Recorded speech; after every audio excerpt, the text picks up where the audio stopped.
Start. Hello नमस्कार मेरे दोस्तों, आप सभी का चाणक्य नीति क्लासेस में दिल से स्वागत है। तो सबसे पहले आप सभी चेहरे पर मुस्कान लाइए ताकि आज का दिन बेहतर हो। और जैसा कि आप लोग बिहार पुलिस कांस्टेबल एग्ज़ाम के लिए रेडी होंगे, तो उसी को देखते हुए हम बिहार पुलिस सेट लाए हैं, जो कि एग्ज़ाम बहुत नज़दीक है। 7 अगस्त से स्टार्ट है, तो आप लोग ज़्यादा से ज़्यादा रिवाइज कीजिए और सेट लगाइए, ठीक है। और सेट का जो है डिस्कशन, ये बहुत ज़रूरी है। सेट लगाने से कुछ नहीं होगा, सेट को लगाकर उसके बाद डिस्कशन कीजिए, उसको देखिए कि कहाँ हम गलत कर रहे हैं, कौन सा क्वेश्चन गलत कर रहे हैं, कौन सा क्वेश्चन जानते हुए गलत कर रहे हैं, ये सब देखना बहुत ज़रूरी है, ठीक है। तो आइए क्वेश्चन नंबर 1 देखते हैं। पढ़ना का क्रियाभेद क्या है? तो क्वेश्चन नंबर 1 में जो है पढ़ना का क्रियाभेद क्या है, तो अकर्मक है या सकर्मक है या द्विकर्मक है या कोई नहीं है। तो पढ़ना का क्रियाभेद क्या होगा? तो सकर्मक, क्योंकि पढ़ना एक सकर्मक क्रिया है। जिस क्रिया से सूचित होने वाले व्यापार का फलकर्ता को छोड़कर कर्म पर पड़ता है उसे सकर्मक क्रिया कहते हैं। जैसे एग्जाम्पल में मंजू नृत्य करती है, तो नृत्य जो है एक सकर्मक क्रिया है। कुंदन किताब पढ़ता है, ये सब जो है किताब एक सकर्मक क्रिया है, ठीक है। इसको ध्यान रखना, ठीक है। क्वेश्चन नंबर 2 बहुत इजी क्वेश्चन है सभी, और ये 10वीं कक्षा के स्तर पर से सारा एग्जाम सेट किया गया है। और आप लोग को भी इस बार जो है चेंज किया गया है सिलेबस में जो है प्राचीन और मेडाइवल हिस्ट्री को छोड़कर आधुनिक और विश्व इतिहास पर ज़्यादा ध्यान देना है, ठीक है। और बाकी जो है Indian polity, Indian geography, economics में जैसे राष्ट्रीय आय हो गया, पंचवर्षीय योजना हो गया, इस तरह से पढ़ना है। उसके बाद जो है हिंदी 10वां लेवल का जितने भी हिंदी जैसे हो गया बुक है, हिंदी का बुक 10वां लेवल का NCERT फॉलो करना है, ठीक है वो। उसके बाद इंग्लिश भी जो है वही फॉलो करना है, सिर्फ 10वां लेवल। 9th और 10th का जो है बुक फॉलो कर लीजिएगा, हो जाएगा, ठीक। तो क्वेश्चन नंबर 2 देखिएगा। शिवालिक की पहाड़ियाँ किस राज्य में स्थित है? तो शिवालिक की पहाड़ियाँ किस राज्य में स्थित है? तो आप लोग सभी लोग जानते हैं हिमाचल प्रदेश, ठीक है।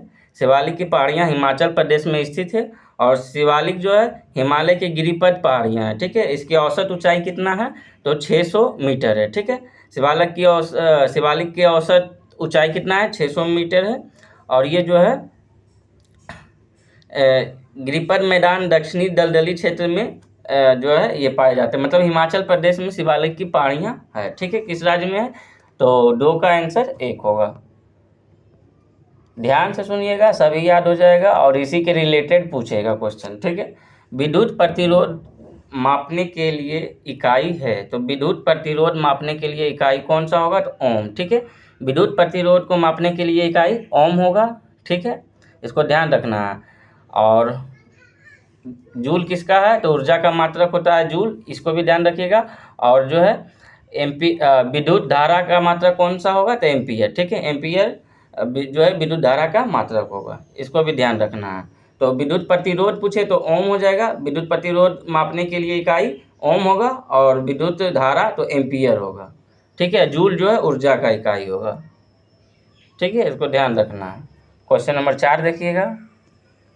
Fill in the blanks with suitable ground. तो ये जो है आई एम एब्जर्व टू, क्या होगा? I am absorb to drinking, ठीक है। इसमें जो है ऑप्शन 4 होगा, 4 का आंसर जो है 4 ड्रिंकिंग होगा, ठीक है। क्योंकि जो है जब क्रिया में ING जोड़कर उससे नाउन या प्रोनाउन का कार्य लिया जाता है, ठीक है। तो ये ड्रिंकिंग होगा। क्वेश्चन नंबर 5 देखिएगा। पंजाब में भूमि अपरदन का मुख्य कारण क्या है? तो पंजाब में भूमि अपरदन का मुख्य कारण है सघन कृषि। वहाँ जो है एक ही साल में कई सारी फसल बोकर मतलब उगाई जाती है, मतलब ज़्यादा से जो है सघन कृषि, मतलब ज़्यादातर कृषि की जाती है। जैसे हम लोग सिर्फ धान और गेहूँ उपजाते हैं, वहाँ पे जो है सघन कृषि, मतलब वह ज़्यादा से ज़्यादा पैदावार उपजाना, ठीक है। तो वही पंजाब में भूमि अपरदन का मुख्य कारण क्या है? तो सघन कृषि, ठीक है। क्वेश्चन नंबर 6 देखिएगा। सतत पोषणीय विकास से क्या अभिप्राय है? तो सतत पोषणीय विकास से क्या अभिप्राय है? ऐसा विकास जिसमें पर्यावरण दूषित हो, ये नहीं होगा। ऐसा विकास जो कुछ समय के लिए हो नहीं। विकास जिससे पर्यावरण को कोई हानि ना पहुंचे उसी को हम सतत पोषणीय विकास कहते हैं। ऐसा जो है विकास जो कि पर्यावरण को कोई हानि ना पहुंचे उसे हम सतत पोषणीय विकास कहते हैं। ऑप्शन 3 होगा। पोलियो तथा चेचक की बीमारी होने का कारण क्या है? तो पोलियो तथा चेचक की बीमारी होने का कारण विषाणु है, सभी लोग जानते हैं। और इसका एक ट्रिक है, रचना हमें पानी दो जरा ये ले 20 पी। ठीक है, तो ये जो है पोलियो तथा चेचक जो है विषाणु जनित रोग है। ठीक है, उसके बाद क्वेश्चन नंबर 8 देखिएगा। चेचक के टीके की खोज किसने किया था, आप लोग बताइएगा। तो एडवर्ड जेनर। चेचक के टीके की खोज किसने किया था? Edward Jenner. ठीक है, fill in the blanks with the right homophone. ठीक है, तो ये यहाँ the dash of the cats are sharp, तो ये क्या होगा? इसका ऑप्शन यहाँ है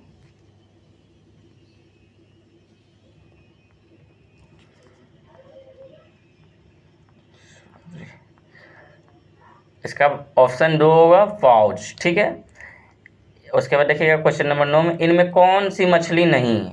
कौन सी मछली नहीं है? तो वेल जो है ये स्तनधारी जीव है, ये मछली नहीं है। ठीक है, वेल जो है ये एक स्तनधारी जीव है जो कि मछली नहीं है। ठीक है, ये सबसे बड़ा जलीय स्तनी है। ठीक है, और नीली वेल विश्व का सबसे बड़ा विशालतम प्राणी है जो हाथियों एवं प्राचीन डायनासोर से भी कई गुना बड़ा होते हैं। ठीक है, इसको ध्यान रखना है।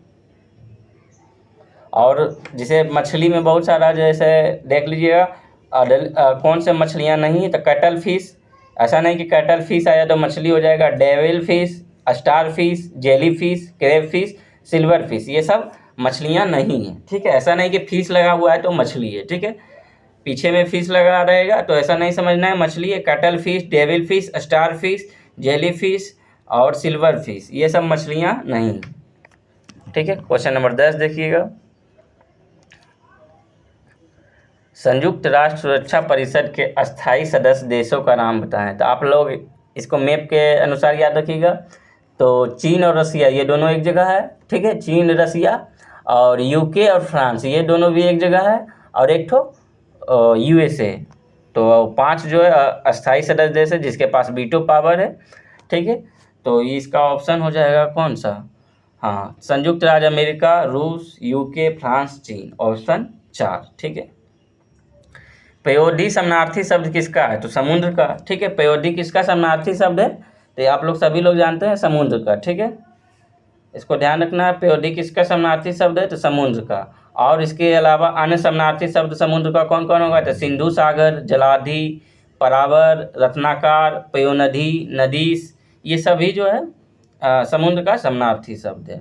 ठीक है, दूध का समानार्थी शब्द दुग्ध होगा, क्षीर होगा, पीयूष होगा, गोरस होगा।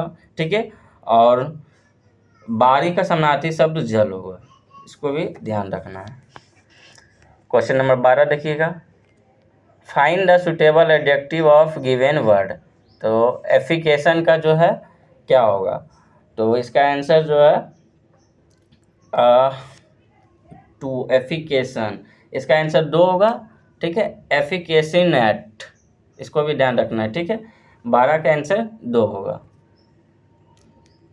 जीएसटी कानून लागू करने वाला पहला राज्य कौन सा है? तो सभी लोग जानते हैं असम जो है जीएसटी लागू करने वाला पहला राज्य है। भारत में जीएसटी कब लागू हुआ? तो 1 जुलाई 2017 से लागू हुआ। ठीक है, और इसे लागू करने का सुझाव किस समिति के द्वारा आया था?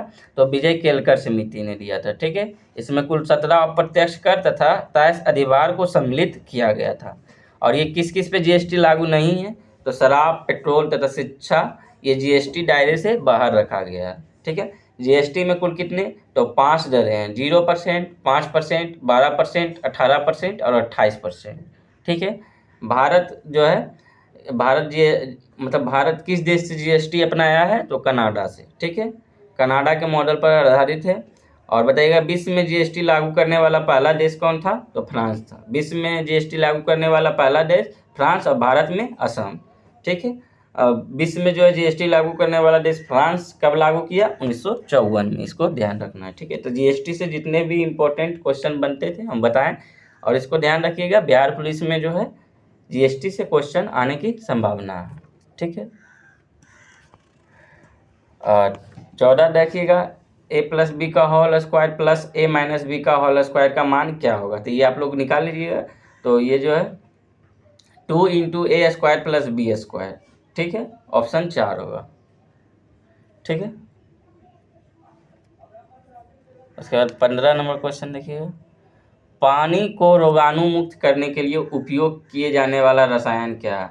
तो क्या बोल रहा है, पानी को रोगाणु, कोई भी पानी मतलब जो है, तो क्लोरीन तो पानी को जो है ये तो शुद्ध करने के लिए होता ही है, और उसके साथ जो है रोगाणु मुक्त बोल रहा है, तो ये ओजोन, ठीक है। तो दोनों होगा, एक व दोनों हो जाएगा, ठीक है। पानी को रोगाणु मुक्त करने के लिए जो है क्लोरीन और ओजोन दोनों होगा। क्वेश्चन नंबर 16 देखिएगा, थोड़ा टाइम लगेगा लेकिन सभी क्वेश्चन क्लियर हो जाएगा, ठीक है। इसलिए आप लोग ध्यान से एक बार सुनते जाइए। Fill in the blanks with the right participle, ठीक है। तो ये 16 नंबर आंसर, 16 का क्या बोल रहा है, हिज स्पीच वाज, ठीक है, हिज स्पीच वाज। तो हिज स्पीच वाज जो है, तो ये होगा स्पेल बाउंड, ठीक है। His speech was dash spell bound. उसके बाद देखिए क्वेश्चन नंबर 17, भारत की सबसे पुरानी पर्वत श्रृंखला कौन है। तो ये सभी लोग जानते हैं, अरावली श्रृंखला है। ये जो है भारत का सबसे पुरानी पर्वत श्रृंखला है। और ये जो है अरावली पर्वत कहाँ से कहाँ तक है, तो ये जो है अहमदाबाद से लेकर दिल्ली की रायसेना पहाड़ी तक, यहाँ ही जो है संसद भवन यहीं है, ठीक है, राष्ट्रपति भवन। तो अरावली पर्वत श्रेणी अहमदाबाद से दिल्ली तक है, ठीक है। और ये लगभग 800 किलोमीटर में फैली हुई है, ठीक है। ये लगभग कितने, अरावली पर्वत श्रेणी लगभग 800 किलोमीटर में फैली हुई है, ठीक है। और जो है अरावली की प्रमुख या सर्वोच्च शिखर कौन सा है, तो गुरु शिखर, ठीक है। ये ध्यान रखिएगा, अरावली के सर्वोच्च शिखर गुरु शिखर है, जो कि कितना मीटर ऊंचा है, तो 1722 मीटर, ठीक है, 1722 मीटर ये ऊंचा है, ठीक है। और ये जो है यहाँ से चंबल तथा बनास मुख्य रूप से इस क्षेत्र का जल बहाकर ले जाती है, इसको भी ध्यान रखना है। तो भारत की सबसे पुरानी पर्वत श्रृंखला अरावली, ठीक है। क्वेश्चन नंबर 18 देखिएगा, 18 जो है अधिकारक के चिन्ह है। तो आप लोग सभी लोग जानते हैं अधिकारक का चिन्ह क्या होगा। तो अधिकारक का चिन्ह जो है मेष पर, ठीक है, मेष पर जो है अधिकारक का चिन्ह होगा। जिस एग्जाम्पल से समझिए आप लोग, पुस्तक मेज पर है, ये क्या अधिकारक चिन्ह है। नवनीत घर में है, तो नवनीत घर में है, में आ रहा है। और पुस्तक टेबल पर है, ये भी जो है पर है, ये सब अधिकारक चिन्ह है, ठीक है। वृद्धि का विलोम शब्द है, तो वृद्धि का विलोम शब्द क्षय है, आप लोग जानते हैं वृद्धि का विलोम शब्द क्या है, तो क्षय है। उसके बाद देखिएगा क्वेश्चन नंबर 20, राम अपने पास 2000 रुपये रखे हुए थे और उनमें से 300 रुपये खर्च किए, उसने कितना प्रतिशत धन खर्च किया। तो ये सब तो जो है बिना कलम लगाए हुए जो है आंसर बता सकते हैं आप लोग। राम जो है 2000 रुपये, 2000 को हम 100% मान लेंगे, ठीक है। उसके बाद जो है 300 को मतलब फिर 100 रुपया या 200 रुपये का कितना परसेंट हुआ, इस मतलब 100 रुपया 5% हुआ, तो 300 रुपया 15%। तो इस तरह बगैर जो है कलम लगाए हुए ये सब क्वेश्चन बन सकता है, ठीक है। उसके बाद क्वेश्चन नंबर 21 देखिएगा, उत्तक जो पौधों में जल परिवहन में मदद करता है, तो जाइलम के द्वारा जो है पौधों में जल परिवहन, और फ्लोएम के द्वारा जो है भोजन बनाता है, ठीक है। तो ऑप्शन 2 होगा, ठीक है। दास कैपिटल के लेखक कौन है, ये सभी लोग जानते हैं, ठीक है। दास कैपिटल के लेखक कौन है, तो ये कार्ल मार्क्स है, ठीक है। दास कैपिटल के लेखक कार्ल मार्क्स, जो कि जर्मनी के एक प्रसिद्ध दार्शनिक थे और ये राजनीति शास्त्र भी थे, ठीक है। इसको ध्यान रखना है, ठीक है। और उसके बाद बताइएगा टॉल्स्टॉय के पुस्तक, तो वार एंड पीस, ठीक है। टॉल्स्टॉय की कौन सा पुस्तक होगा, वार एंड पीस, ये प्रसिद्ध पुस्तक है। और रूसो का जो है प्रसिद्ध रचना कौन है, तो द सोशल, ठीक है। ये जितने भी चारों जो है इम्पोर्टेंट है। और कॉन्ट्रेट द सोशल, कॉन्ट्रेट, उसके बाद कन्फेंसस डिस्कस ऑन इनक्वालिटी, ये सभी रूसो का प्रसिद्ध पुस्तक है। तो दास कैपिटल, कार्ल मार्क्स और टॉल्स्टॉय का जो है प्रसिद्ध पुस्तक कौन सा है? तो वार एंड पीस, इसको ध्यान रखना है। और द सोशल कंट्रेंट ये रूसो का, और कॉन्फ्रेंसेस डिस्कोर्स ऑन इनक्वालिटी ये सभी रूसो का प्रसिद्ध पुस्तक है। ठीक है, प्रसिद्ध पुस्तक से एक क्वेश्चन पूछेगा, आप लोग को ध्यान रखना है। मानव खोपड़ी में कुल कितनी हड्डियां होती है? तो 22। ठीक है, क्वेश्चन था इसका आंसर जो है 1 होगा, 22 होती है। ठीक है, और इनमें कपाल क्षेत्र में ऑक्सीपिटल जैसे पेराटाइल, ठीक है, टेम्पोरल, फ्रंटल, पैराइटल जो है 1 होती है, टेम्पोरल 2 होती है, फ्रंटल 2 होती है, और एथमॉइड, स्फेनाइड ये सब 1-1 होती है। इस तरह से जो है टोटल मिलाकर 22 होती है। ठीक है, मानव खोपड़ी में कुल हड्डियां कितनी होती है? 22। क्वेश्चन नंबर 24 देखिएगा, अरब सागर में स्थित भारत के द्वीप समूह के नाम बताइए। तो अरब सागर में स्थित भारत के द्वीप समूह का नाम आप लोग सभी लोग जानते हैं, लक्षद्वीप। लक्षद्वीप जो है परवाल वित्ती से बना हुआ है। ठीक है, तो ये जो है अरब सागर में स्थित जो है कौन सा होगा? तो लक्षद्वीप। ठीक है, और इसका सबसे बड़ा द्वीप जो है आंद्रोत्र होगा, और जबकि सबसे छोटा द्वीप लक्षद्वीप का आमिनी द्वीप होगा। लक्षद्वीप का सबसे बड़ा द्वीप आंद्रोत्र होगा, और सबसे छोटा द्वीप आमिनी द्वीप होगा। ठीक है, लक्षद्वीप की राजधानी कवरत्ती है। ठीक है, और जो है बताइएगा 9 डिग्री चैनल किसको किसको अलग करती है? तो ये कवरत्ती और मिनिकॉय को अलग करती है। ठीक है, 9 डिग्री कवरत्ती और मिनिकॉय को अलग करती है। उसके बाद देखिएगा अगला क्वेश्चन,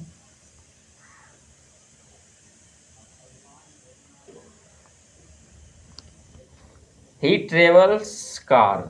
तो ये ही ट्रेवल्स कार, तो हम लोग ट्रेवल में घूमते हैं, तो या तो इन लगेगा, इन नहीं है तो बाय लगेगा। ठीक है, ही ट्रेवल्स बाय कार होगा। ठीक है, ऑप्शन 2 होगा। परमाणु के केंद्रक के चारों ओर वृत्ताकार पथ में इलेक्ट्रॉन बिना ऊर्जा खोए घूमते हैं, यह किस वैज्ञानिक के द्वारा बताया गया था? तो ये बोर के द्वारा बताया गया था। ठीक है, परमाणु के केंद्रक के चारों ओर वृत्ताकार पथ में इलेक्ट्रॉन बिना ऊर्जा खोए घूमते हैं, यह किस वैज्ञानिक के द्वारा बताया गया? तो बोर के द्वारा। ठीक है, और यही क्वेश्चन पूछता इलेक्ट्रॉन की खोज किसने की? तो जे थॉमसन। ठीक है, इलेक्ट्रॉन का थॉमसन, और प्रोटॉन का तो चैडविक। इसका ईंट पर गौरव नाचे, इसका ट्रिक है। ठीक है, तो इलेक्ट्रॉन का थॉमसन हो जाएगा। उसके बाद क्वेश्चन नंबर 27 देखिएगा, परमाणु ऊर्जा पैदा करने के लिए किस खनिज का उपयोग किया जाता है? तो परमाणु ऊर्जा पैदा करने के लिए जो है यूरेनियम का हम लोग प्रयोग करते हैं, यूरेनियम 235 का उपयोग करते हैं। ठीक है, इसको ध्यान में रखना है। सिरके, नींबू व दही में पाया जाता है क्या? तो सिरके, नींबू व दही में क्या पाया जाता है? तो सिरके, नींबू और दही में जो पाया जाता है अम्ल। ठीक है, मतलब जितना भी है खट्टे पदार्थ, तो ये सब में अम्ल पाया जाएगा। सिरके, नींबू व दही में क्या पाया जाएगा? अम्ल। बौद्ध धर्म के संस्थापक कौन थे? तो आप लोग सभी जानते हैं बौद्ध धर्म के संस्थापक गौतम बुद्ध होंगे। ठीक है, और जैन धर्म का संस्थापक ऋषभ देव होंगे। ठीक है, गंगा नदी सफाई कार्यक्रम के साथ सहयोग कर रहा है। तो गंगा नदी सफाई कार्यक्रम के साथ सहयोग कौन कर रहा है? कौन सा देश? तो जर्मनी। ठीक है, जर्मनी जो है गंगा नदी के साथ गंगा नदी सफाई के कार्यक्रम में सहयोग कर रहा है। ठीक है, निम्नलिखित उपायों में से जो भारत की भुगतान की स्थिति को संतुलन को सुधार करने में मदद नहीं करता है। ठीक है, ऐसा नहीं कि मदद करता है, यहाँ बोल रहा है मदद नहीं करता है। ठीक है, तो इसका आंसर जो है 2 होगा, निर्यात पर उच्च शुल्क लगाने के लिए। ठीक है, निर्यात पर उच्च शुल्क लगाने के लिए जो भुगतान की स्थिति में संतुलन को सुधारने में मदद नहीं करता है। शैशव शब्द बना है, तो शैशव शब्द जो है भाववाचक। ठीक है, शैशव शब्द किससे बना है? तो ये भाववाचक है, भाववाचक संज्ञा है। ठीक है, जिसमें गुण, धर्म, किसी वस्तु या व्यक्ति के गुण, धर्म, दशा या व्यापार आदि का बोध हो उसे भाववाचक संज्ञा कहते हैं। जैसे पशुता, मनुष्यता, नम्रता, ये सब में भाव है। हम लोग नम्र होते हैं तो ये क्या है? भाव दिखाते हैं। शैशव, मित्रता, भलाई, ये सब इत्यादि जो है सुंदरता। सुंदरता कैसा है? भाववाचक है। ठीक है, उसके बाद क्वेश्चन नंबर 33 देखिएगा, ब्रिटिश शासन के दौरान भारतीय शिल्पों का क्षय का प्रमुख कारण क्या है? तो ये जो है ब्रिटिश शासन के दौरान भारतीय शिल्पों का कम कीमत वाली मशीन बनाया और भेदभाव पूर्ण टैरिफ नहीं थी। ठीक है, ये दोनों होगा। 33 का आंसर 3।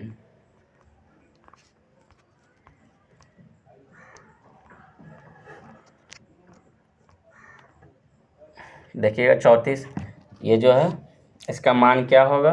तो 34 का मान जो है परिभाषित नहीं किया जा सकता है। ठीक है, एक आदर्श ईंधन हुआ है जो सस्ता भी हो, कम प्रदूषण फैलाने वाला भी हो और उच्च ऊष्मीय मान वाला भी हो। उपयुक्त में सभी होगा। ठीक है, उसके बाद देखिए fill in the blanks with suitable articles. ठीक है, तो इसमें जो है लेट्स अस प्ले, इसमें जो कोई आर्टिकल का प्रयोग नहीं होगा, नो आर्टिकल। ठीक है, लेट्स अस प्ले, इसमें जो है नो आर्टिकल का प्रयोग होगा। ऑप्शन 1। हिंदी साहित्य का सबसे प्रसिद्ध उपन्यासकार किसको माना जाता है? तो हिंदी साहित्य का सबसे प्रसिद्ध उपन्यासकार किसे माना जाता है? तो ये जो है मुंशी प्रेमचंद। ठीक है, मुंशी प्रेमचंद को जो है हिंदी साहित्य का सबसे प्रसिद्ध उपन्यासकार माना जाता है। ये मुंशी प्रेमचंद का जन्म कब हुआ था? तो 31 जुलाई 1880 में। इसको भी ध्यान रखना है, 31 जुलाई 1880 में लम्ही गांव बनारस में हुआ था। ठीक है, मुंशी प्रेमचंद का जन्म 1880 में लम्ही गांव बनारस में हुआ था। उन्होंने जो है हिंदी साहित्य के अपने लेखन से नई ऊंचाइयां दी।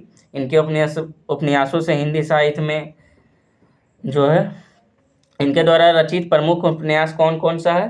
तो गोदान है, गबन है, निर्मला है, सेवा सदन है और कर्मभूमि है, करबला है, प्रेमासार है। ठीक है, और इनकी मृत्यु 1936 में हुई।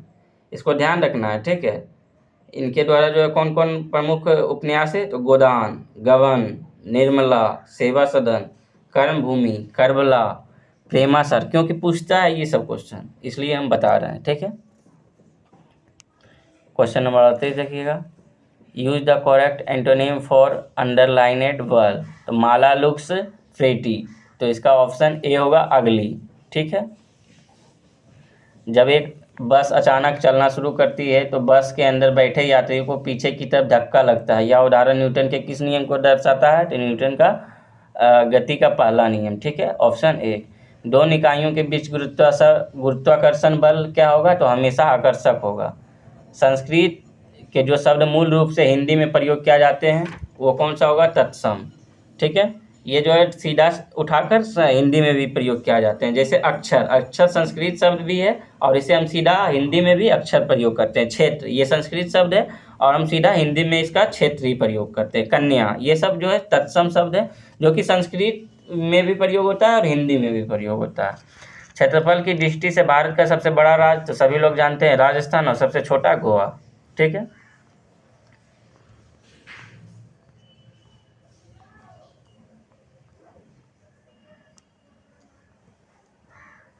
देश में सबसे बड़ा सार्वजनिक क्षेत्र कौन सा है? तो रेलवे है। ठीक है, देश में सबसे बड़ा सार्वजनिक क्षेत्र रेलवे। वैश्वीकरण से क्या तात्पर्य है? तो वैश्वीकरण से क्या तात्पर्य है? तो अपनी अर्थव्यवस्था विश्व अर्थव्यवस्था में सामंजस्य स्थापित करना। ठीक है, अपनी अर्थव्यवस्था मतलब विश्व अर्थव्यवस्था मतलब हम पूरे विश्व में व्यापार करने की सामंजस्य स्थापित करना। ठीक है, भ्रष्टाचार को नियंत्रित करने के भारत सरकार का संगठन कौन सा होगा? तो केंद्रीय सतर्कता आयोग। भ्रष्टाचार को नियंत्रित करने के लिए भारत सरकार का कौन सा संगठन है? तो केंद्रीय सतर्कता आयोग। बसीय पदार्थ ज़्यादा खाने से क्या होता है? तो मोटापा होता है, सभी लोग जानते हैं। वह कौन सा मुख्य कारक था जिससे शहरीकरण के स्वरूप पर गहरा प्रभाव पड़ा? तो औद्योगिकीकरण। ठीक है, केचुए में श्वसन अंग का नाम क्या है? तो ये गिली त्वचा। ठीक है, केचुआ जो है श्वसन अंग का नाम क्या है? गिली त्वचा। कर्क रेखा से किस राज्य से होकर नहीं गुजरती है? तो राजस्थान से गुजरती है, छत्तीसगढ़ से भी गुजरती है और त्रिपुरा से। ऑप्शन 3 उड़ीसा से नहीं गुजरती है। Change the following noun into verb. ठीक है, एप्लीकेशन इसका क्या होगा? अप्लाई होगा। ऑप्शन 2 होगा। ठीक है,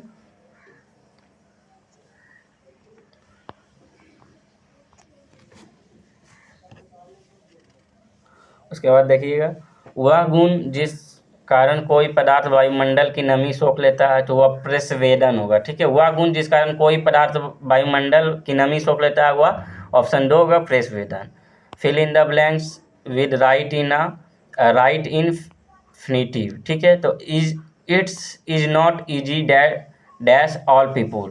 तो यहाँ क्या होगा, तो to please, it's is not easy to please all people होगा, ठीक है। उत्तराखंड, यूपी, बिहार, पश्चिम बंगाल और सिक्किम किससे सीमा साझा करती है, तो नेपाल से, ठीक है। उत्तराखंड, यूपी, मैप देख लीजिएगा, पता चल जाएगा। ऑप्शन 2 नेपाल।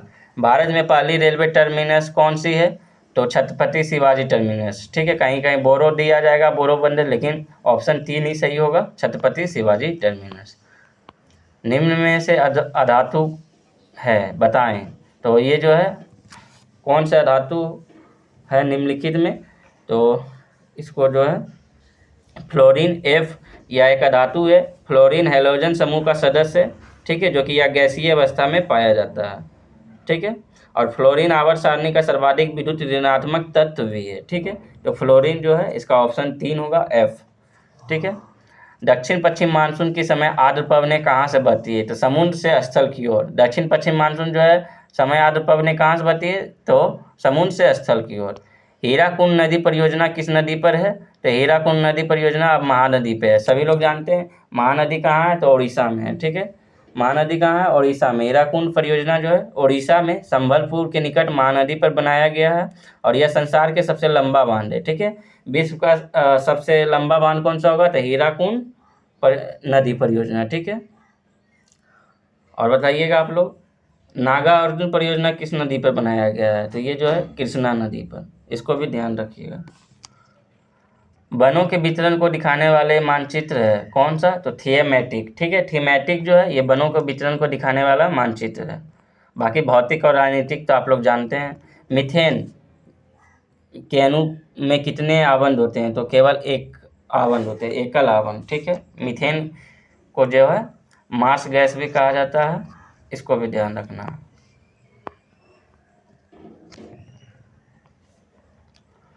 सभी क्वेश्चन इंपॉर्टेंट है और इसी से रिलेटेड रहेगा। एक तत्व की द्रव्यमान संख्या 32 तथा परमाणु संख्या 16 है, तो इसके परमाणु संख्या न्यूट्रॉनों की संख्या क्या होगा, तो पूछ रहा है न्यूट्रॉनों की संख्या, ठीक है। तो न्यूट्रॉनों की संख्या बराबर द्रव्यमान संख्या माइनस परमाणु संख्या। तो द्रव्यमान संख्या 32 दिया हुआ है और परमाणु संख्या 16 दिया हुआ है, तो न्यूट्रॉनों की संख्या बराबर द्रव्यमान संख्या माइनस परमाणु संख्या, तो 32 माइनस 16 बराबर 16, तो न्यूट्रॉनों की संख्या कितना होगा, ऑप्शन 2 16 होगा, ठीक है। एक ट्रेन 54 किलोमीटर प्रति घंटा की समान गति से आगे बढ़ रही है, तो मीटर प्रति सेकेंड में इसकी गति क्या होगा, तो इसका आंसर आप लोग को बता देते हैं, आप लोग निकाल लीजिएगा, ठीक है। इसका जो है आंसर 15 मीटर प्रति सेकेंड होगा, ठीक है। आप लोग इसे निकाल लीजिएगा। लार्वा का कुछ उग्र परिवर्तनों द्वारा वयस्क में बदलने की प्रक्रिया क्या कहलाती है, तो ये जो है लार्वा के द्वारा जो है लार्वा का कुछ उग्र परिवर्तनों द्वारा वयस्क में बदलने की प्रक्रिया क्या कहलाती है, कायांतरण, ठीक है। एक चतुर्भुज के दो कोनों का माप 110 डिग्री हुआ 100 डिग्री है, तो बाकी दो कोनों बराबर प्रत्येक बाकी दो कोनों का माप क्या होगा, आप लोग निकालिएगा, इसका आंसर 75 डिग्री होगा, ठीक है। हम बता देंगे, बाकी निकाल लीजिएगा। कौन सी नदियाँ अरब सागर में गिरती है, तो नर्मदा और तापी, ये जो है अरब सागर में गिरती है, ठीक है। एग्रोस्टोलॉजी किसका अध्ययन है, तो घास का अध्ययन है, ठीक है। एग्रोस्टोलॉजी किसका अध्ययन है, तो घास का अध्ययन है। बताइएगा पुष्पों का अध्ययन क्या कहलाता है, तो एंथोलॉजी। आंतरिक संरचना का अध्ययन क्या कहलाता है, तो एनाटोमी। फलों का अध्ययन पोमोलॉजी और बीजों का अध्ययन स्पर्मोलॉजी, ठीक है। तो इसको ध्यान रखना है। गतिज ऊर्जा एक उदाहरण है, तो चलती हुई कार, ठीक है। गतिज ऊर्जा किसका एक उदाहरण है, चलती हुई कार का उदाहरण है। विद्युत क्षेत्र में एक चार्जर्ड कण, खिंचाव मुक्त रबर बैंड, ये सभी होगा, ठीक है। तो गतिज ऊर्जा किसका उदाहरण है, तो ये चारों होगा, ठीक है। ईस्ट के द्वारा शर्करा का अल्कोहल में बदलना क्या कहलाता है, तो किण्वन कहलाता है, ठीक है। ईस्ट के द्वारा शर्करा का अल्कोहल में बदलना क्या कहलाता है, किण्वन।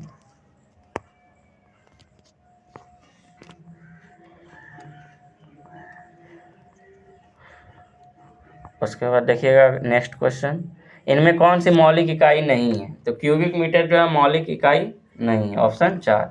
कौन सा बायोमास ऊर्जा का उदाहरण है, तो लकड़ी, गोबर गैस और कोयला, ये सभी बायोमास का उदाहरण है। और इसमें पूछ रहा है बायोमास ऊर्जा का उदाहरण नहीं है, तो परमाणु ऊर्जा बायोमास का उदाहरण नहीं होगा।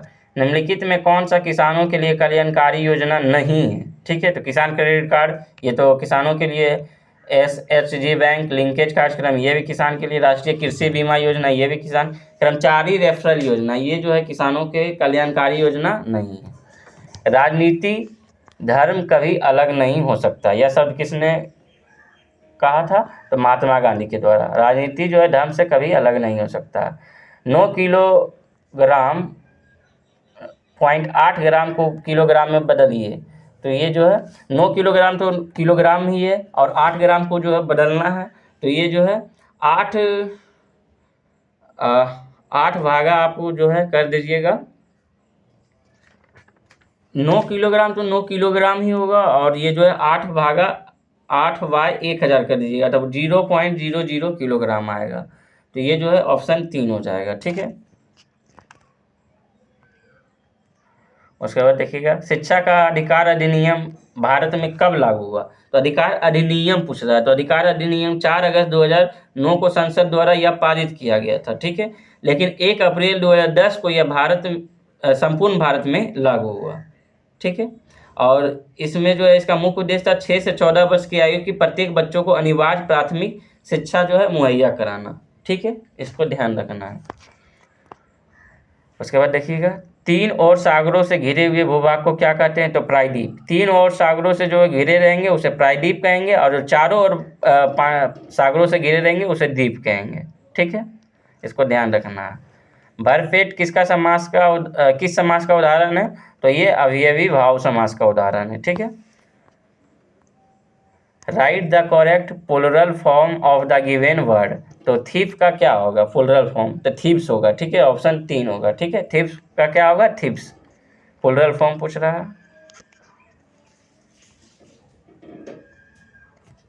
उसके बाद PDF उल्टा पुल्टा हो गया।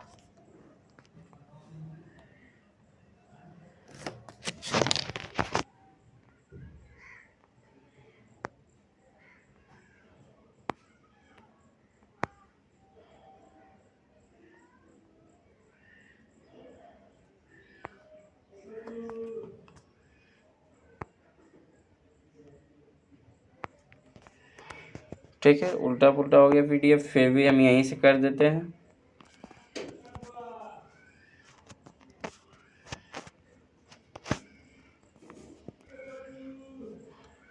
ठीक है, तो कट रहा है, तो आज के लिए इतना ही। PDF थोड़ा प्रॉब्लम है, तो आज के लिए इतना ही। आप लोग फिर हम आगे नेक्स्ट बता देंगे, अगला सेट लगाया जाएगा तो हम बताएंगे। तो आज के लिए इतना ही, और आप लोग रेगुलर सेट मारिए, क्योंकि बिहार पुलिस का एग्ज़ाम एडमिट कार्ड जारी कर दिया है, सिर्फ सेंटर नहीं बताया। ठीक है, तो आप लोग रेगुलर 2 से 3 सेट लगाइए और उसका डिस्कशन देखिए। ठीक है, और ज़्यादा से ज़्यादा रिवाइज कीजिए, जो पढ़े हुए हैं वही रिवाइज कीजिए। हम पढ़ने के लिए बता देते हैं, आधुनिक भारत और विश्व इतिहास ये दोनों रिवाइज कर लेना है आपको। इंडियन पॉलिटी रिवाइज कर लेना है, इंडियन ज्योग्राफी रिवाइज कर लेना है, और इकोनॉमिक्स में राष्ट्रीय आय हो गया, पंचवर्षीय योजना हो गया, ये सब महत्वपूर्ण टॉपिक। ठीक है, और बाकी बिहार से जो है 2-4 क्वेश्चन आएगा तो देख लेंगे। करेंट अफेयर्स 5 से 6 क्वेश्चन आएगा, उसे भी देखना है। ठीक है, तो ये सब रिवाइज कीजिएगा। तो आज के लिए इतना ही। थैंक यू, जय हिंद।